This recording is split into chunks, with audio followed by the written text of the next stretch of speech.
what's the role of the state in capitalism and what's the role of business? And how do you make sure that profitability is going to go in a direction that benefits everybody? In fact, one could say very simply, the legitimacy of capitalism depends on its capacity to make the greed of some benefit the many. That's the legitimacy of capitalism. That doesn't define capitalism, but it says, when is it possible to say that capitalism is a decent system? It's when the greed of the few benefits the many. This is Sachin. And this is Eric. Welcome to Luminary, kitchen table style conversations with some of the world's brightest minds exploring boundaries of human knowledge. Join us on a pursuit to transmit intuition and ideas. Find us at luminary.fm or on Twitter at luminaryfm. We would love to hear from you. Why are technology and software an integral part of change and shaping the world around us? We seek to dissect this question in the second season of Luminary. It's arguably at the heart of defining our trajectory as a civilization. Through a vast series of topics, our ambition is to weave a narrative incorporating a social, technical, historical, and philosophical lens, with contributions from titans of technology, theorists, builders, and tinkerers alike. If you have ideas, feedback, or simply suggestions for who to talk with, drop us a line on Twitter. The spirit of this journey is collaborative and community-oriented.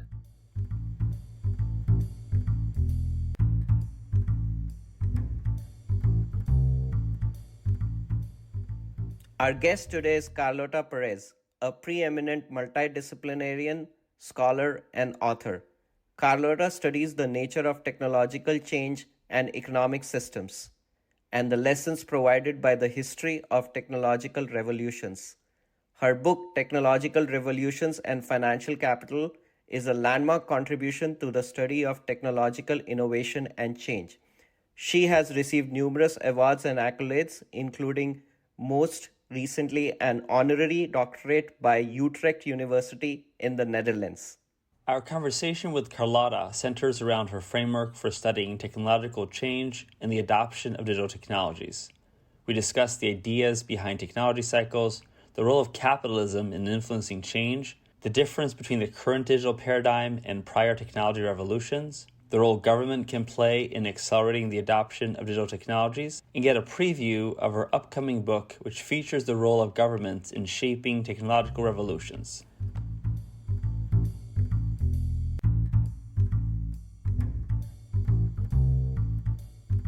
Carlota, welcome. It's just such an honor to have you with us. Maybe we'll start off with this. What sparked your interest in technology and economic systems?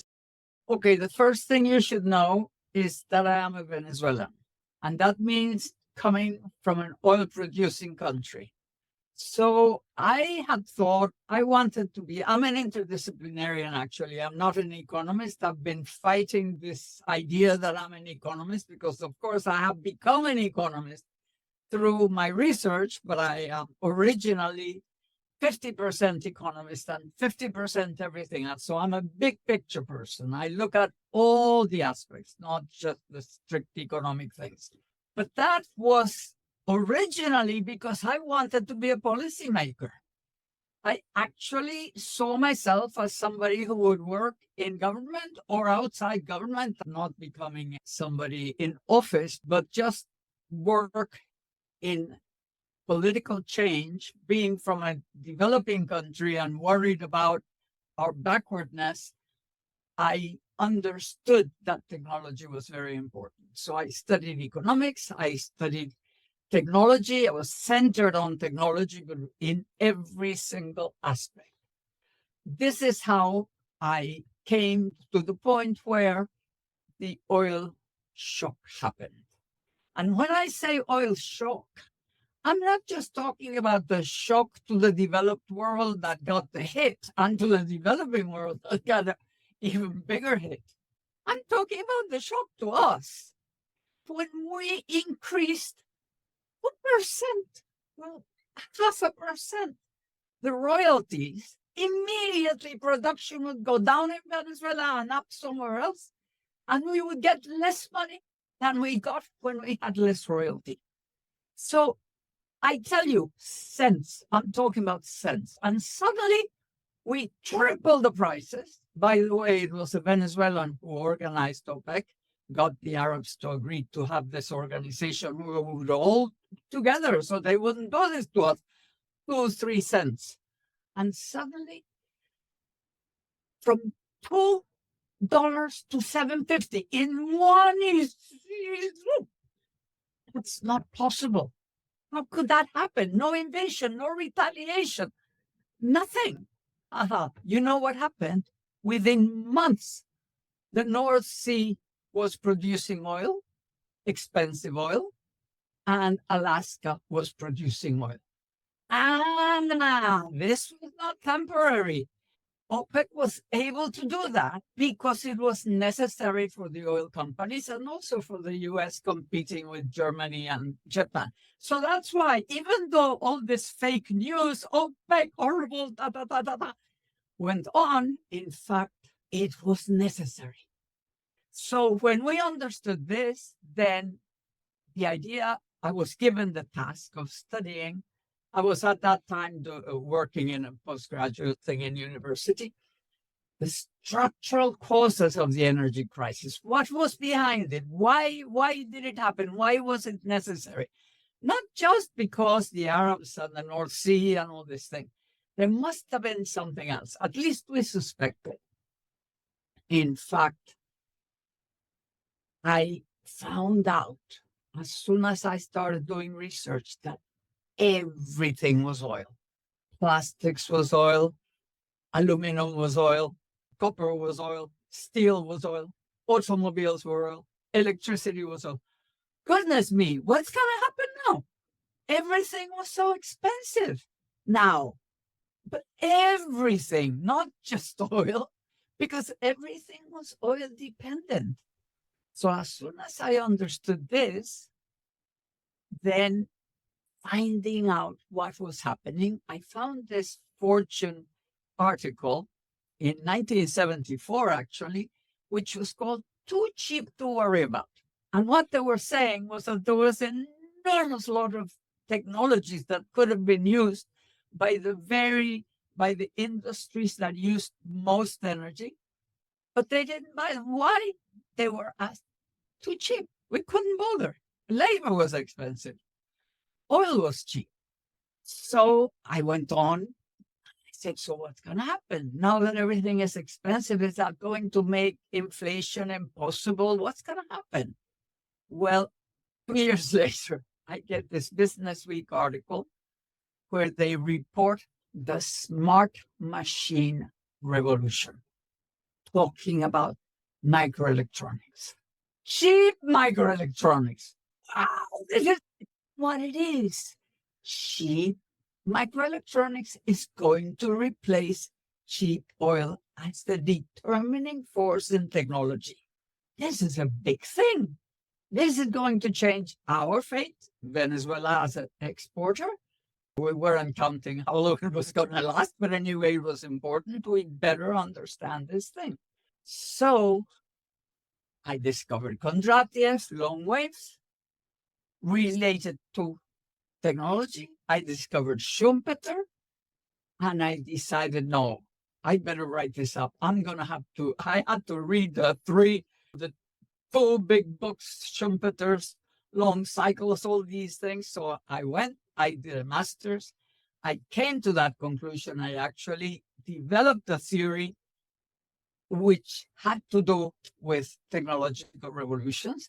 And my main idea was that you actually had to change the system. You had to change the conditions, the context, because what you had was like a mismatch between the way that the state was organized in order to make a particular revolution diffuse properly, and the way it had to do with a different revolution. So I came back to Venezuela. I proposed to set up a directory of technological development in the Ministry of Industry, even though I had nothing to do with the political party, but they accepted, they were interested. I became that, and I started working on that but I couldn't really convince them of the changes that were going to happen. We were all under protection. It was the world of import substitution. There was all industry was protected. I said, they're going to be killed like cockroaches. Nobody's going to survive. This is the enormous change coming. They didn't get it.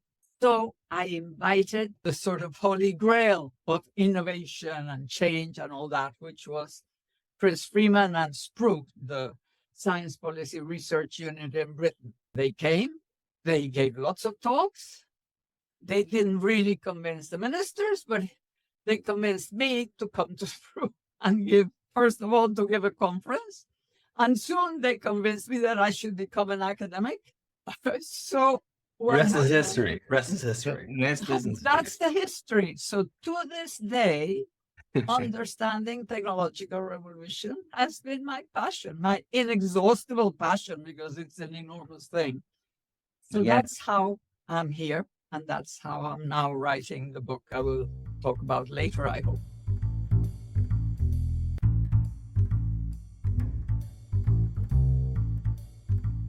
This lends very well into you are an interdisciplinarian, which is something we really love. And second, to what you mentioned about the framework or the thesis which you have put forward, what is at the heart of that thesis or framework for exploring technological change? Okay, well, the first thing is that I am what they call a Neo-Schumpeterian. And being a Neo-Schumpeterian means that at least you accept 4 great ideas that he had. One was that innovation is what drives capitalism, what drives progress. 2, that entrepreneurs carry innovation. So it's a particular type of beast. It isn't just like a manager, it's something else. That finance makes it possible, and that all that results in the cyclical nature of capitalism. So those are the 4 great ideas. But he had 2 blind spots. He had one blind spot on the nature of innovation itself. He just saw like innovation is innovation. He didn't realize that there were revolutionary innovations, incremental innovations, that there was a whole S-curve things. And that's what SPRU developed, and many other innovation scholars in the world started studying the nature of innovation, which he never studied. But the other thing, much, much worse, which was his real limping side, is that he didn't understand the role of the state. In fact, he wanted the state out of the way. He really believed in the self-regulating markets, and he really believed that equilibrium was automatic, that the market would naturally go towards equilibrium, and that the cyclical nature was out of equilibrium, back to equilibrium, out of equilibrium, back to equilibrium, in a short term, in short cycles, or in long terms, long waves. Because he did accept that there was such a thing as long waves, but it was this idea of out and in and out and in of equilibrium by the market with no intervention. And he really wanted the state out of the way. He only recognized the state should come in when you have something as serious as the 1930s, really deep depression. So that's where I stepped in. Because my whole conviction from the very beginning is that the role of the state was crucial, because innovation and entrepreneurship and all these cyclical things had to be somehow counterbalanced by something. And what was that? That was the difficult thing. So I came, of course, to conclusions that technological change is not continuous. It goes by successive technological revolutions, that progress is therefore not continuous, and that each technological revolution is made up of a complex set of technologies that complement and strengthen each other. Usually they have what I call a key factor, which other people call a general purpose technology. But that's a bit complicated because the key factor is like a material, it's like energy. It has been coal, steel, oil, and now microelectronics. It's not so clear. There is also an infrastructure. And that again, there has been railways, the steamships, of course, railways and telegraphs, then transcontinental telegraph, transoceanic telegraph, transcontinental railways, and all these things, the infrastructure that changes the space of the market that you can cover. And of course, now the internet. It also includes a set of core technologies. In this case, we have computers, mobile phones, software, and so on.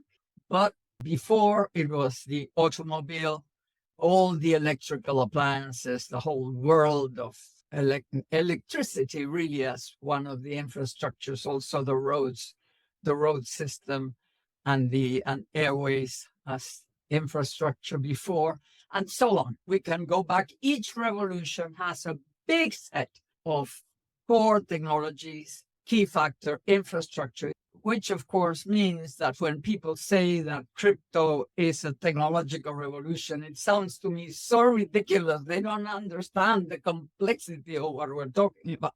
So anyway, but the most important thing is not just the structure of each revolution. The important thing is that diffusion is not continuous at all. What happens is that in the initial decades, we have created destruction. There's a massive increase in inequality, job destruction, skill destruction, industry destruction, regional destruction. It's really changing everything. So it means there are many victims. And those victims might not be lucky enough to be picked up by the next revolution, by whatever it is that's new. They might actually be put on the side.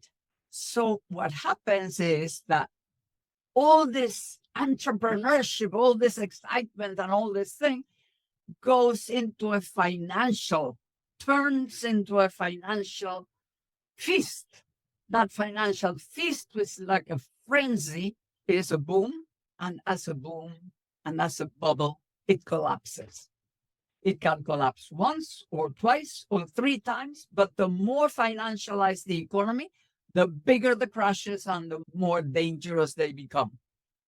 Those crashes leave the economy in recession. Of course, during all that time that finance is calling the shots in creative destruction, finance is becoming stronger and stronger, but also more and more corrupt, because it's when you make money out of money and you do nothing but bet, it's like a casino.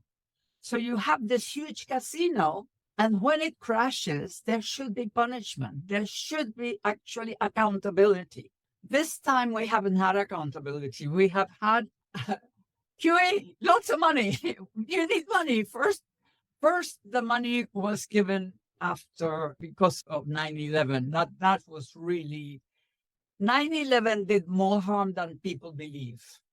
9/11 not only killed a lot of people, not only created the conditions for the Afghanistan war and the Iraq war and all those things that were so painful for so many people and all this thing, but they also made it possible for finance to take over completely when it should have been time for the state to come back, which is the third phase. Because what happens after these crashes is that you have a recession. And because all that time of creative destruction, you had increase in inequality, with lots of money moving around. So all that money that's moving around makes it a little less painful, because there are jobs and things that are maybe badly paid, but something okay happens. But when it crashes, everything disappears. And then it's like what's his name? Oh, this financial guy who says that when the water goes, you discover who was swimming naked. Or what happens is that the economy is then, you see the horror. And then people get angry. and there is resentment, and there is protests, and there is all this. So guess what that means? That means the terrain for populism is ready.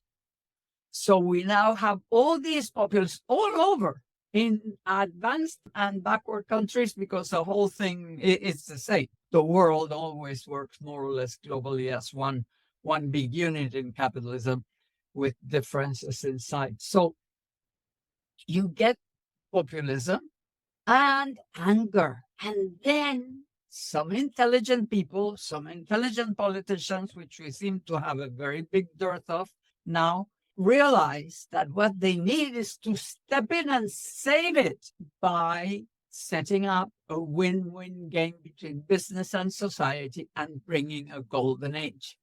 So every technological revolution up to now has brought a mess at the beginning, like the roaring 20s and then the crash of the 30s, or like the Gilded Age with all the rich in the 1880s, and then a crash in the 90s, and then the progressive era, the Belle Epoque. The good times come after the crash.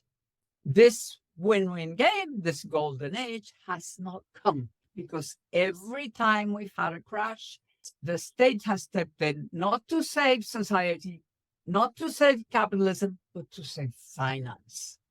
So they have put all the QE money, 8% of GDP per year went into the coffers of the financial sector.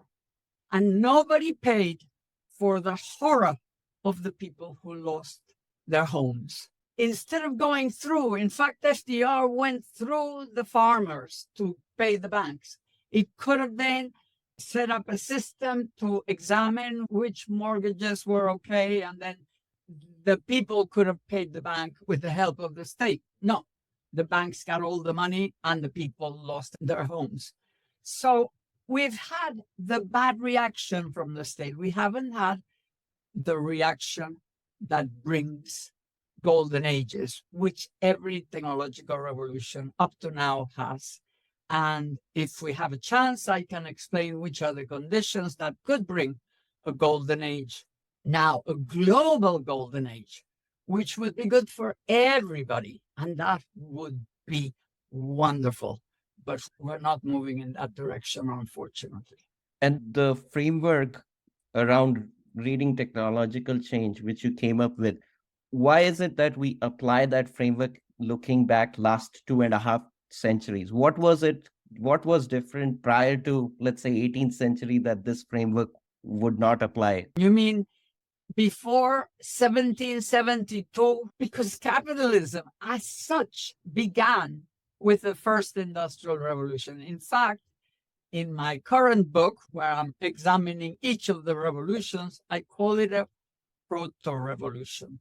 I don't think it was a full revolution. In fact, it's very interesting to discover that the whole notion, Adam Smith's notions of the way you divide, you organize work and the division of labor and all his ideas were applied to government, because most of that revolution in England was during the wars with France and Napoleonic War, the Revolutionary War. And so practically the whole time they were at war, and they had just lost the American war.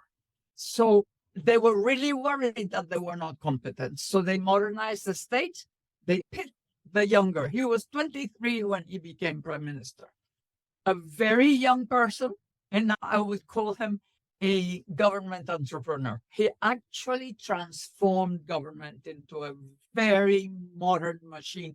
Everything. He even transformed mail, which was done with horses and everything, but he made it really, he modernized everything. He modernized arms production. He modernized shipbuilding. And the states as such, he brought lots of young people in, and they changed everything on time and well. But capitalism was just the textile industry and the canals, practically that. Coal and a few other things, but it wasn't really until the second revolution, when we get steam power, we get the railways, unify the nation into a network, and that network allowed finance to become national. So you had branches of, rather than having the local bank in the local city, in the local town, or just in London to be for the empire, which was already beginning to become a reality. So this situation sort of demanded transformations that were supported by the state and supported by a more developed finance. So in fact, from the second revolution onward, you get this pattern. So the real clear pattern is only three revolutions: the second, the third, and the fourth, which is mass production. The third was the first globalization, the more similar to this one, by the way, and a little longer also than the other two. Yeah, and taking this a bit further, why does technological change need to be studied at the convergence of technology, economy, and socio-institutional context? Why? Well, because what we do with technology is transform society. And societies can just sit there and let technology sort of be poured over at people, both the entrepreneurs and the consumers, and all the members of society, the politicians, the managers, the educated people, everybody, the workers, they all look at technology as one of the instruments of progress. This is like the central ideology of capitalism, is that we have progress. Since progress is not continuous, when you see a lot of technology around and it's not helping you and it's not creating, it's very strange, because at the early years of capitalism, until you have a golden age, you don't really get a general productivity growth. You get productivity in some pockets and you don't get productivity in the rest. So everybody starts saying, there's a very famous thing. I've seen computers everywhere except in the productivity statistics, and everybody complaining. And, growth, we want growth. And then that means productivity and productivity technology. But if you don't change the context, you're not going to get the results, because the context, you know what? The way governments operate today is what they used to do before, minus everything Reagan, Thatcher, and all the others eliminated. So we have less than we had before. It's good that it's not the same, because it doesn't work. You cannot use the framework that was good for mass production is not good for a global digital economy. So we got to change it radically. And until that happens, we're not getting productivity growth, general productivity growth, or general good employment growth. We're getting lousy employment growth, just badly paid work that just makes people survive, but it creates no future. And one of the big problems, one of the reasons why populism thrives, is because people lost their future. Poor people, they don't make such a fuss, and they're not populists. In fact, they very rarely are populists, people who were born poor and continue to be poor. The people who become populists are the people who used to be better, who used to have a better future, and suddenly it's been stolen from them. And that's the feeling. It's been taken away. My children will be worse off than me.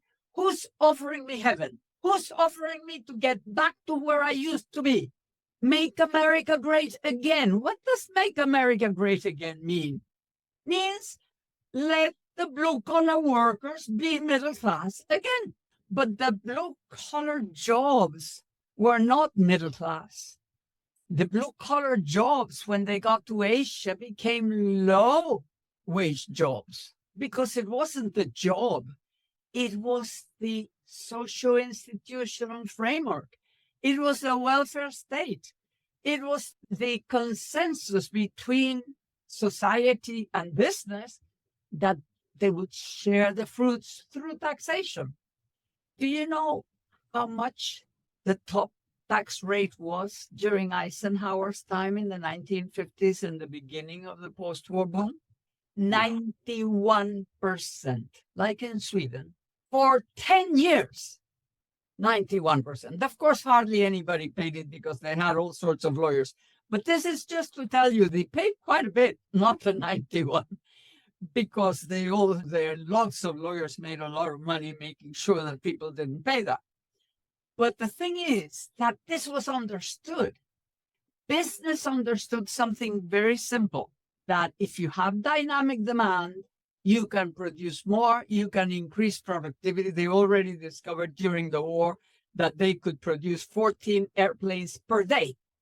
So this incredible technology that increases productivity at this stage, after doing military things, can now do consumer things. So the golden age is the golden age of consumerism, the golden age of mass production. And what that meant was that people got salaries that went up with productivity.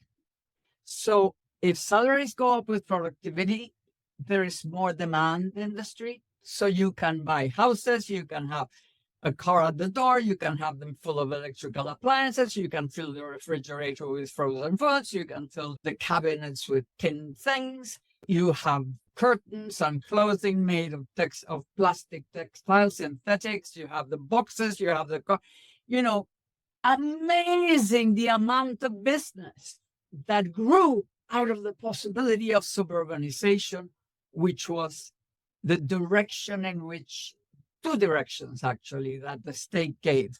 One was suburbanization, the other one was the Cold War. So you had military innovation, military production, military profits on one side, and consumer-led growth on the other. And that consumer-led growth, it's very important to understand that all the policies that were made to make people be able to have houses, and that means blue-collar workers. So the majority of the population was supposed to own a house. That would have been inconceivable in the 1920s, 1910s. I mean, you could see people in a queue in the 1930s when people were starving and really horrifying, and somebody said, don't worry. In 10 years, those people are going to have a home and are going to have a car at the door, and their children are going to go to university. You're mad. Nobody would have believed it. And that's so important to understand the conditions in each of the periods. What actually happens when a technological revolution comes across society and transforms the conditions? And if the state doesn't come in, you have a mess. If the state comes in intelligently and understands what it has to do, you could have a golden age. And that has happened each time, and it hasn't happened yet now. And it's very painful to understand that it's possible and to see that it doesn't happen. Oh, absolutely. So, said in inverse, is technical change by revolution, does it have little to do with technological and scientific reason? No, it's not because of technology. No, in fact, the funny thing is that science continues partly responding to the technological revolution, partly responding to what the state pushes. Like if now we were to push green, science would go further and further and further into green. We're not pushing it enough. But science has a sort of semi-independence, and it advances in all sorts of directions. And thanks to that, every technological revolution is born decades before, but it's just sitting there in the wings. It's not being used yet. You know why? Because every technological revolution provides a paradigm for enormous productivity increase across the whole economy. And if the state does the right thing, then all those possibilities becomes synergistic and everybody goes in similar directions. So then you have the proper suppliers, you have the proper prices, you have the proper demand, you have the whole thing coming. So everybody benefits. But when the technology reaches maturity, when you can no longer increase productivity, then you can't increase taxes or wages. And when you can no longer increase your markets and your markets are saturated, you've got to start looking somewhere else or invent things like they did this time, which was planned obsolescence. Get a refrigerator, which when I was young lasted 35 years, now lasts 5 at most. Because that's the whole idea. And in order to increase demand, you couldn't get new people, but you could get the same people to buy the same thing again and again and again. And you make a new, every car every year had to have a little thing, a difference. Now it's macho, now it's wonderful. Now it's every car had to have something to make people change the car, even though their car was working perfectly. That they did that. Then they also did import substitution in Latin America and elsewhere. And that way they increased demand. That was the big problem. And then all those technologies, because computers were invented in the Second World War, and of course IBM had been thriving for quite a while. It was even already doing transistor computers and beginning to use integrated circuits. There was already, the integrated circuit was already coming around. Some analog control instruments were being digitized. So these things were beginning to happen. They were in the wings. And then suddenly with the microprocessor, a computer on a chip, cheap chips. And there you go. And then you have computers, mini computers, small computers, Apple coming with a personal computer. What's a personal computer? What do you want to do with a personal computer? What a ridiculous thing. Well, let me tell you, I lived through that. I was big by then. I saw in the 70s people just thinking that a personal computer was a ridiculous gadget. What for? So that's how technologies, but they're all there. They come together when the previous revolution is exhausted. And then they somehow, it's really interesting because it's there. There are two phenomena that happen. One is that finance, that when they see that the old technologies are not going anywhere and they're not making any money, they start looking for something new. And they start funding any crazy thing that's around or the things that were already there but had more promise and they hadn't exploited them enough. And the other thing, of course, that they do is finance what business does, which is go somewhere else to find whatever cheaper, whatever they can get. Cheaper labor, cheaper materials, cheaper energy, cheaper whatever, so that even though they cannot increase productivity technologically, they can increase their profits by reducing their costs and whatever. So finance goes with them and does everything and actually funds the other side also. Funds the ones that are going and funds the ones that are receiving.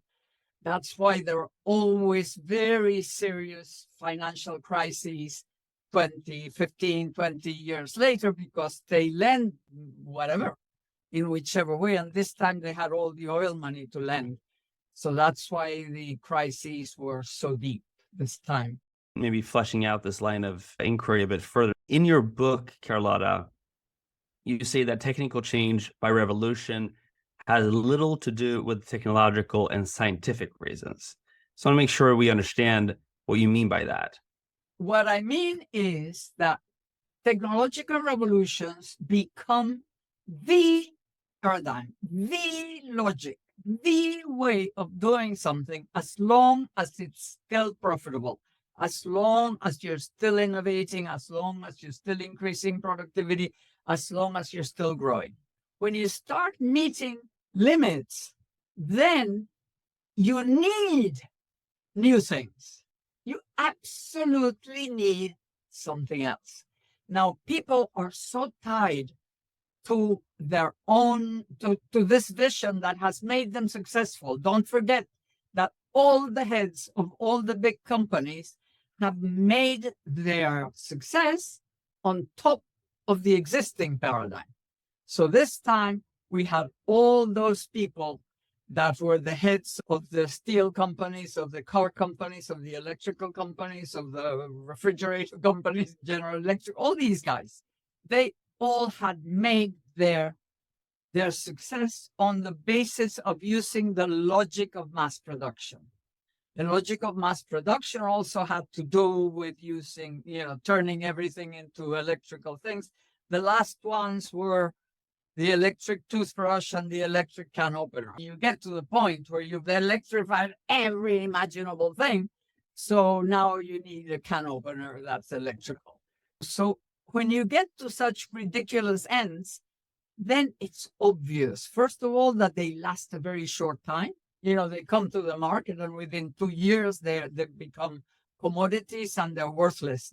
They could be produced by anybody. At that point, all the scientific knowledge that was already there, all the advanced technologies which didn't totally belong to the paradigm. Because if you think of computers, IBM was making computers which were relatively rare. I mean, big companies and governments used these big things, which they rented. They rented as a service, which was very rare because possession was the nature of mass production. That was the whole idea. You had to have more and more and more and more things. You had to turn services into products. You don't wash your clothes, you put them in a machine that does it for you. You don't whip your cream, you put it in a machine that whips it for you, and so on. The electrical transformation of services into products, which, by the way, these technologies do the opposite. They turn products into services. That's what they've been doing with film. That's what they've been doing with music. They've been doing, but we need to do it in many, many more aspects. But anyway, going back to the argument about why it has, nothing to do with science, but it is not science that decides when to make the revolution. It's finance and it's entrepreneurs that decide when to go ahead articulating lots of things that are around, since finance is now willing to fund them, which it wasn't before, by the way. They couldn't find anything. Yes. When they made the first microprocessors, they were for military purposes and for earphones. That was the only personal use they could find in a world where consumerism was the thing. What can a consumer do with a microprocessor? And then, of course, we started a little later with a calculator. So you could, because most people didn't know how to use a slide rule. So you had this wonderful calculator. Otherwise, you did it by hand. These things, these little things happening, they were all there. They come together as a revolution when, first of all, it's obvious that the old technologies are finished. And when finance comes in and picks them all up, and when entrepreneurs see, wow, yes, of course I can do things. And they start thinking, and all young people who can imagine a different use, a different world. It was so difficult for older people to understand the advantages of those new things.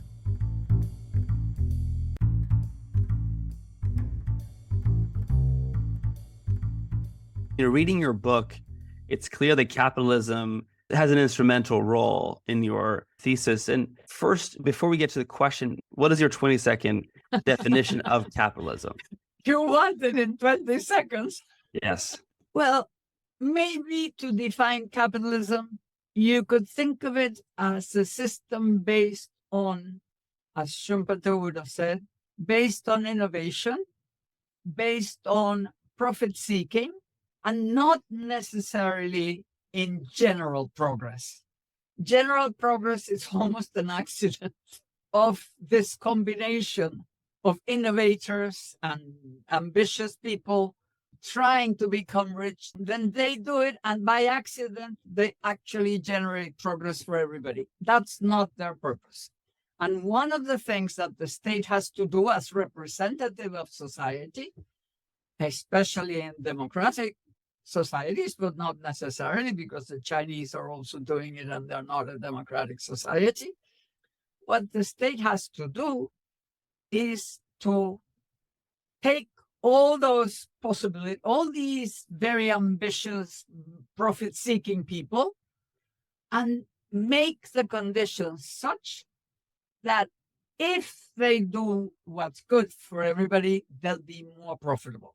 So right now, what the state would have to do is to make it more profitable to invest in the green transition than to invest in the old stuff.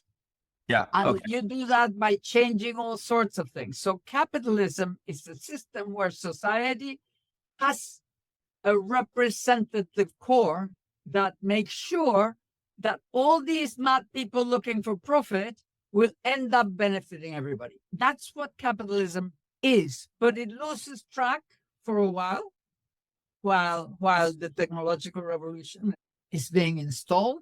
Then it suffers big protest, mess, disorder, violence, populism, and all that. You know, when you think of it, Hitler and Stalin, they were the equivalent of today's populists. Hitler blamed the Jews, Stalin blamed the capitalists, and lots of people followed them. Lots of people really thought that they would give them heaven. And now we're having these mad people also offering heaven that they cannot deliver. But if enough intelligent, competent, and well-meaning people realize this in the political world, they could transform this into a golden age, as has happened before. So the whole problem is that capitalism depends on having enough people in this central sort of representation of society that will take it in the good direction. But in some places, it's not a democratic representation. It can be a dictator. It can be a political party like the Communist Party in China. It can be Hitler, who was more successful than anybody for quite a few years while everybody else was in recession. You're saying the nature of capitalism is making money off of money, a profit-seeking. No, not out of money. No, out of technology. The thing is that once you have the technology, some people want to make money out of money, and they derail the system. When finance goes off track and becomes a casino, that's when the system is in danger, in real danger. What happened in the third revolution, just to give you a historical example, the US and Germany overtook Britain. And what Britain did was to have the aristocrats and the financial world turn towards the empire and turn their back on the British economy. The British economy went downhill. It never even had a golden age. It actually had its welfare state later than anybody else. Germany had begun already in the 1880s.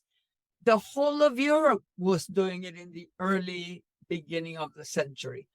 The UK only did it in about 1913, just before the war. They actually, and that's because finance was calling the shots, together with the aristocrats who became financialized. And industry in Britain decayed completely. They were just doing the same textile, the same things from the second revolution. They were not doing the electrical things, the big mechanical things, the big chemical things that the Germans were doing and that the Americans were doing. Anything you would add at all in terms of the relationship between capitalism and change? You've already shared quite a few thoughts on this, but anything you would add at all? I think I just accept that capitalism exists. The important thing is what's the role of the state? That's the real thing. What's the role of the state in capitalism? And what's the role of business? And how do you make sure that profitability is going to go in a direction that benefits everybody? In fact, one could say very simply, the legitimacy of capitalism depends on its capacity to make the greed of some benefit the many. That's the legitimacy of capitalism. That doesn't define capitalism, but it says, when is it possible to say that capitalism is a decent system? It's when the greed of the few benefits the many. And that's actually a wonderful way to close that question. And one last question in this theme, Carlota, before we move to the role of governments in creating technological revolution. How is the current information and communication technological revolution, which is driven by microelectronics, compared to the prior technological revolutions? First of all, it's the first one that instead of replacing manual labor, it's replacing mental labor. That makes it very different. It has a lot of consequences that are very important. That's one big difference. The second difference is that, in contrast with previous revolutions, instead of beginning with the infrastructure, it began with the microprocessor, computers, and software. And 24 years later, it had its infrastructure. So the actual structure of the revolution didn't begin from the beginning. It began after 24 years. So the first, everybody was working on analog, satellite communications, regular telephones, trying to do the job that would be done digitally later, and so on, transformation of things. So it was very late. The second thing, of course, is that no time in history has there been anything as enormous as opening up the whole of the Soviet Union and the whole of China to capitalism. So this was billions of people who could now work and consume, eventually consume, at first just work for nothing, 10-hour days, 6 days a week, maybe 7 days a week, very, very low wages in cents against wages in $10. I mean, it's just so absurd. And to have this enormous amount of people, Marx called it the reserve army of labor. You had the system, and if you could find new people that were very poor and that were willing to work for a little, that was the reserve army of labor. Well, this was the reserve army of labor, which was like 4 or 5 times more people than there had been originally. So it's an amazing thing. So that made the difference, not because the revolution was different, but because the context changed radically. And another thing that happened, which is very interesting, I mean, these are all parts of what I'm now writing, is that when the mass production revolution was mature in the US and Europe, Japan rejuvenated it. Japan took the mass production that Ford invented was inside the final factory in the assembly world. What the Japanese did was to make an assembly line that went from the first supplier to the first consumer. So by doing this just-in-time system, they rejuvenated mass production, and they were able to make variety, which of course Ford said you can have any color as long as it's black, and you only changed it every year, and it was all complicated. They could change almost every day. Participating, with the workers participating, doing constant, continuous improvement and total quality and all this thing. They changed it radically. And of course, that's why in the 1980s, people were talking about Japan as number one. Japan became number two, displaced by China later. But then China reinvented it, now incorporating robotics, incorporating computer in every task and so on. So again, rejuvenation of mass production. So mass production and mass consumption, and therefore environmental risk, has been stretched by the Chinese now. Everybody is looking to imitating the American way of life instead of reinventing lifestyles. Every technological revolution has changed lifestyles. You had the Victorian boom, which was the city living, urban living by the bourgeoisie rather than country living by the aristocrats. Then in the Belle Epoque, you had the cosmopolitan way of life, which was in the city. So you had restaurants, theater, writing, posters, museums, exhibitions. It was really this city living with an awareness of the whole world, because people were traveling all the time, because that was the time when in 2 weeks you could get all the way to South Africa or to Argentina. You had the Suez Canal since the 60s, so you could go to India very quickly and so on. This whole reinvention of mass production allowed the technological revolution to sort of adopt many of the old things. So, for instance, we could have invented computers that you didn't have to change the box. You just changed the software. But in fact, what we're doing is throwing out constantly, the same as the cars, the same planned obsolescence, with the phones, with the laptops, with the computers, with everything. We are producing as much rubbish, non-recycling, as the mass production world did when we didn't even know that the world was at risk. That's the other difference. And I think there is another difference, which is not because of the digital revolution. And that is that we are living so much longer. I am now 83. I work 7 days a week, 12 months a year. I am not stopping. Fortunately, I'm not taking anybody's job because I work as independent. But many, many people in politics, in businesses, everywhere are very old and should. I don't know if they should get out, but they definitely should give the young the opportunity. What we now have is a glass ceiling for women and a glass ceiling for the young. Normally, in every other revolution, actually, I told you that the prime minister was 23 of the first revolution. Normally, people, when they got to their 40s, were already CEOs. Now they're in their 40s being entrepreneurs, finding venture capitalists for their projects. Because if you work for a company, you're smashed by all those old people who don't understand anything. If you saw the interview of Zuckerberg in Congress, it was so embarrassing. They didn't know anything.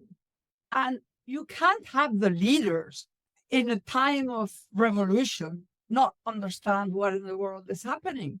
How can you regulate those monsters with all those old people who don't even know how to use Zoom? You need young people very quickly into positions of power and decision-making and innovation within government, especially, but also within big companies. Let the young people go up, and they don't. You had Steve Jobs and Wozniak setting up a company and then becoming the heads of this enormous thing, but you don't get in the companies that have existed from before, you don't get the young people that could transform them. And governments have to modernize. Governments are old-fashioned, bureaucratic, heavy, incompetent, rules-based, completely, and they use, you know what they use computers for? First of all, they have legacy computers that used to be IBM, and they kept the software, and they still are using that impossible software, which is useless when we have something much better. It should be like Amazon. We should be able to handle government in a super easy way. So we don't. Why? Because the young people are not taking the decisions in government, and because the structure of government is the old pyramid. We still have the old things. Carlota Perez for president. No, this is great.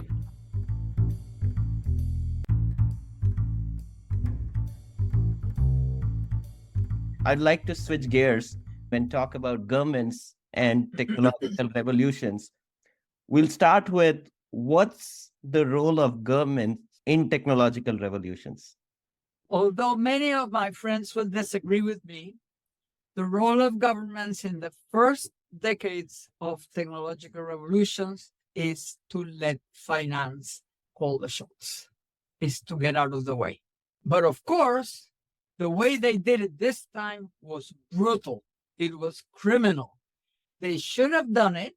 They had to do it because otherwise, as I said, the people in the old paradigm, the successful companies, the big companies, are actually conservative, backward, inertial, useless. They have to be forced into change. And that's what finance does. I won't fund you unless you do what I say. And finance is now working with the new guys. So that has to happen. However, governments have to then take care of the victims. You have to start from the beginning knowing that when you have a technological revolution, you've got to help the victims. So they should have had all sorts of possibilities with big imagination to save the skill destruction, to save people from loss of jobs, and not just let them just suffer the consequences. So that's the first thing that they have to do. The second thing that they have to do is to try to avoid the boom, the big frenzy boom that's going to inevitably collapse, from being too bad. So you start coming in early enough. This time they didn't come in at all. So the first crash, which was a 2000 crash, was mainly Silicon Valley and so on. And it could have led to rethinking the things, but it didn't. The second crash in 2008 could have led again, but they didn't. So I think we're still waiting for more crashes. But basically, what governments have to do once they realize what their job is, which is to set up a win-win game between business and society, and to modernize themselves in order to be able to do it. Because if you're doing it for a revolution that is global by nature, you cannot avoid it being global. You can have a multipolar world where you have different countries having a bit of the globe within their sphere. That's a possibility. What you cannot do is go back to national governments that protect themselves. You can have protection even. It doesn't matter. But internet is global. Container ships are global. And now finance is global. Because this was a revolution about information, and because finance is about information, they have been able to do those horrible synthetic instruments that have been able to make so much money for a few and to make so many poor. So those synthetic instruments, together with the fact that they are now global, and being global, they cannot be regulated. They're completely decoupled from the real economy. In fact, little venture capitalism is funding the revolution. Finance is not funding the revolution. Finance is funding nothing but finance. It's a gigantic global casino, completely free.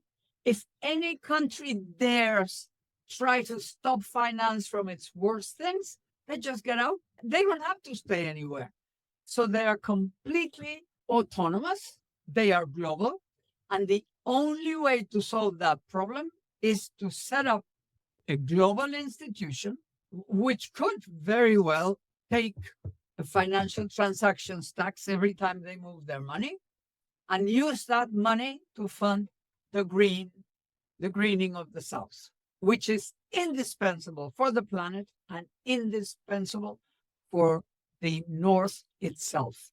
Just like increasing the salaries of the workers created demand for mass production, increasing development in the developing world would create dynamic demand for digital production, for the green transition, and for capital goods, because that's what, consumer goods will never come back to the North. They will come back with robotics, perhaps, but they're going to be made everywhere else, somewhere else, where it's cheaper. So the thing is to make sure that the North has some things that will give good jobs, lots of good jobs. And those things are the digital revolution itself, everything that's digital, capital goods, especially green capital goods adapted to conditions, and something else, which I would like to tell you a little bit about, which is changing from the possession model to a rental model, rental and maintenance, which would mean that it doesn't matter where the product is made. The importer brings it, and the importer owns the products until the moment when they disassemble them, recycle everything at the end. In the meantime, the importer is fully responsible. It's forbidden to throw out any appliance. Everything that's made with materials, you own until it dies. And when it dies, you recycle it.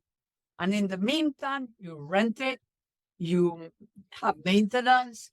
Every product has to have a chip. Every product, every model has to have all its information on the web so you can 3D print the parts that break down. Also, the diagnosis model also has to be on the web. That's your obligation as a producer, and the importer has to impose that. And then people will rent, and they can change, like we buy books in Amazon. You just, I want a new refrigerator. So you go and see which one you like, and you rent it. And that way, it's possible for everybody in the world to own a refrigerator, every family. Otherwise, forget it. How are we going to have everybody have a refrigerator if we have just one planet? We don't have 7 planets, we have one.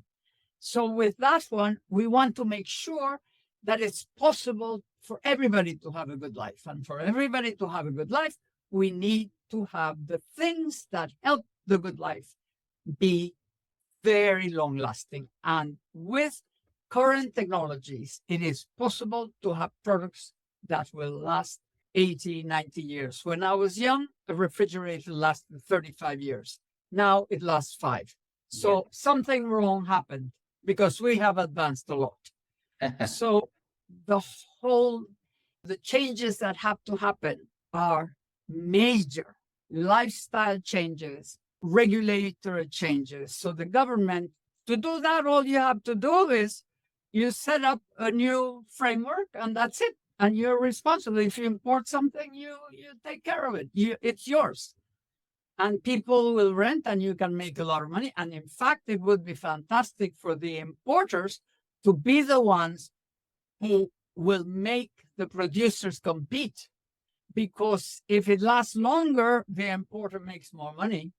If it requires less maintenance, the importer makes more money. If people like the model better, the importer makes more money, the owner of the maintenance company.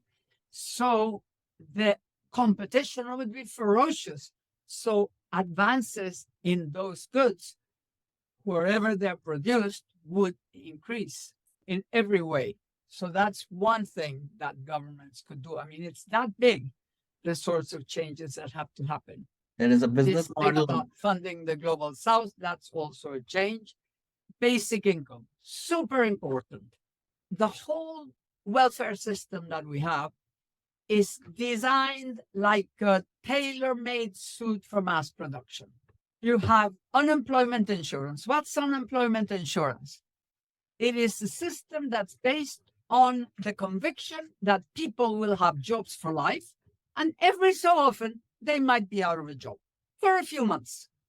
So we pay them in the meantime so that they can continue paying their mortgage, they can continue paying the goods they bought on credit. Everybody was happy. You paid taxes. The taxes made sure that people would be able to have pensions and continue consuming, that they could have continuous payments, that they wouldn't stop and send you the key every time they lost their job, because they lost their job infrequently, and it was fine. And you had a payroll tax, which is supposed to pay for somebody's pension, which is what's going to continue buying your things after the people are old, consuming then. But the payroll tax was at the same time a way of forcing business to increase productivity in order to reduce the cost of labor, because the cost of labor plus the payroll tax and all that. But that was the idea. Productivity was increased by reducing labor and increasing whatever you were doing, including in the end of your robotics and so on. But basically, the whole system and the whole was made for mass production. Today, we have reduced the taxes on the rich.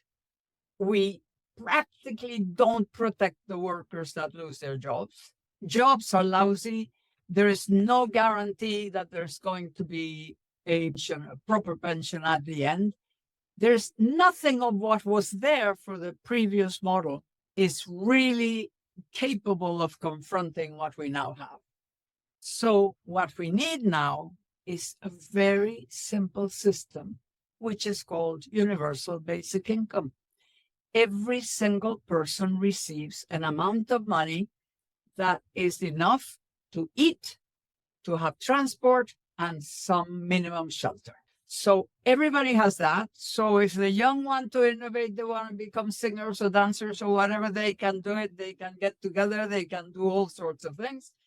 If women want to get divorced, they can get divorced because their husbands cannot continue hitting them because they now have what to live on. If an old person is left without, they have enough to be able to continue having a reasonable life. Criminals, young people will not become criminals because they have enough money to wait until. You cannot get bad jobs paying very badly because they're safe, they have a cushion, they don't have to accept, so jobs will become better. You can study every so often. You can stop and say, okay, I'm going to study. I'm going to increase my knowledge so that I can have a better job.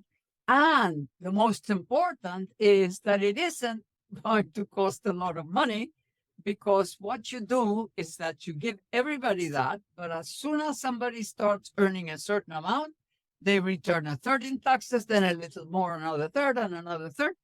And the top just get the money, turn it back. Get the money, they don't even see it, actually. The people who really earn, the middle class and upper middle class doesn't even see the problem unless you've lost your job or something, and then you keep it. And that's how the whole thing goes. Babies, you can have a baby and you can work because you can pay with that somebody who will take care of your baby, and so on and so forth. So society would be infinitely safer. And how do you do it? You have no bureaucracy at all. Not a single person. Because what you need is just everybody to receive their money by artificial intelligence or by big data or whatever into their mobile phone or their card or whatever. And everybody's registered. And we've got to accept that everybody has to be registered. And information is going to be in the hands of government. We cannot avoid it.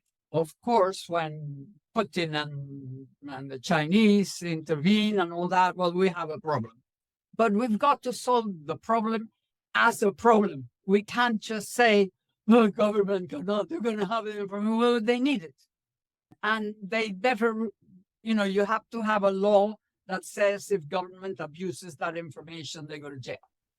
And that's, you've got to recognize that this power that we now have should be used to make the lives of people safer, to make the possibility of building a future better, to guarantee that nobody goes hungry. Nobody should go hungry in an advanced country. And of course, I don't think developing countries could do it yet. I think this is a plan for advanced countries, because even the whole idea that you pay taxes, in developing countries, people don't pay taxes. So you can't do it so simply that you take the money back in taxes. Then it would be horrendous.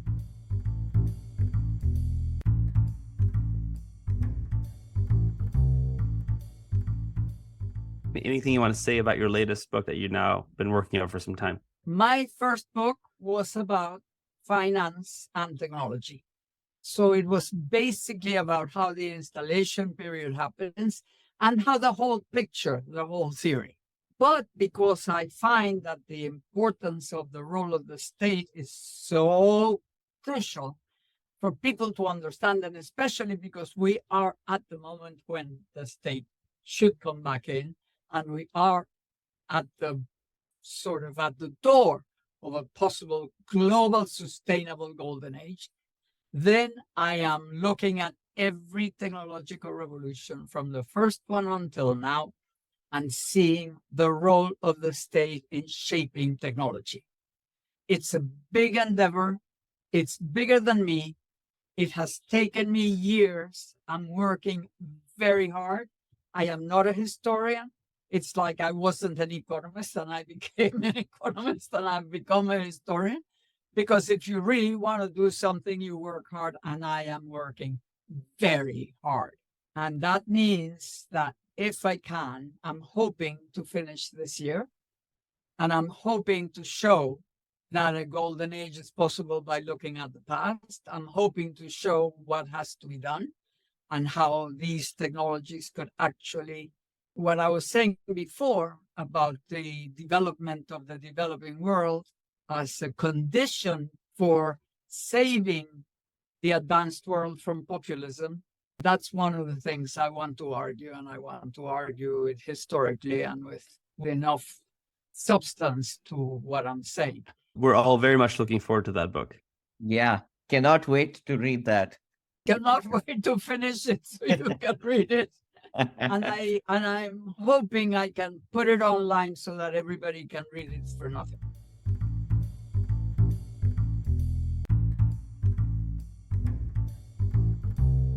With this, we'll move on to our outro section, Carlota. These are a set of 5 rapid fire questions. I'll start with the first question. What motivates you? I think after this interview, you know what motivates me. Making a better world, helping, especially the young. I really care. And I give, if I'm invited to something really big, to give some talk to some big people, or to give some talk to some students, I find it very difficult not to accept the students instead of the big guys. Sometimes the big guys listen and they do nothing about it, but it's the young people that are going to change the world. Mm-hmm. Yeah, I like that a lot. Which non-consensus views do you hold near and dear? All of my views are non-consensus. Fair enough. Yeah. I think it's very difficult to find one in particular. I think everything I've told you is non-consensus. I'm dreaming of a consensus around them, but that's about it. Yeah. What or who has had the most impact on your thinking, career, or life? I could say Schumpeter. I could even say Marx, because the first thing I ever read that made me think in this big way was The Origin of the Family, Private Property, and the State. The very first sort of Marxist book I read, Latin Americans, we all read Marx and we all got into these things. At that time, of course, in the 50s and 60s. What that did was to give me a big picture. Since then, I disagree now with this idea that the forces of production define the relations of production. In my book, I'm showing how the forces of production, which is Fordism, work equally effectively for Stalin, Hitler, and the West. It didn't define the relations of production at all. But it does mean that you've got to take them into account. That in order to be able to get progress in whatever system, you've got to use those technologies in a way that brings you in the right direction, that gets the best out of it. So that's one influence. Another influence, Schumpeter, relatively minor in a way. I have so many things I disagree with. Well, I disagree with those both too. But the other one was Christopher Freeman, the one who came to Venezuela and convinced me to come and speak and who invited me. He ended up being my husband. We worked together for a while. He died 13 years ago now. I miss him enormously because an interlocutor that's powerful is one of the most difficult things to find, and he would have been. And I don't have him anymore. What are you currently reading? First of all, I want to tell you that I read or listen 24 hours a day, because while I'm washing dishes or making the food or whatever, I live alone, so I have to do everything myself.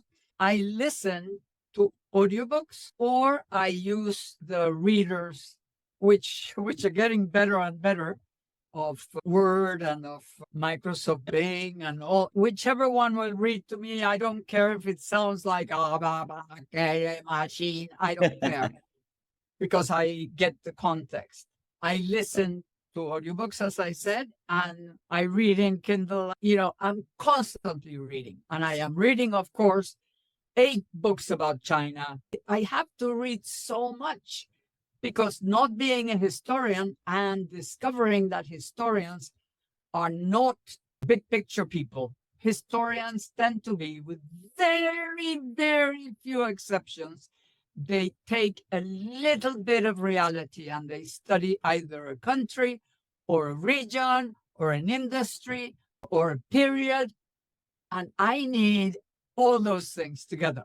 So I have to read 7 things in order to get the idea of a particular topic. And sometimes I read 7 things and I write 1 paragraph.